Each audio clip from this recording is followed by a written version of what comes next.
اعوذ باللہ من الشیطان الرجیم بسم اللہ الرحمن الرحیم السلام علیکم ورحمۃ اللہ وبرکاتہ۔ موت کے بعد بھی زندہ رہنے والے اعمال۔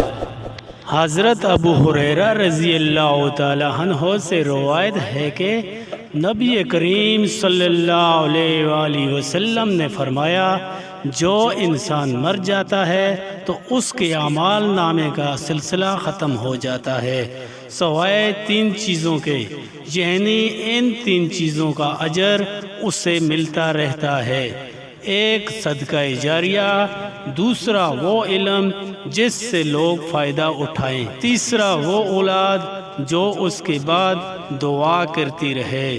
اللہ تعالیٰ سے دعا ہے کہ اللہ تعالیٰ ہمیں نیک اولاد عطا فرمائے، آمین ثم آمین۔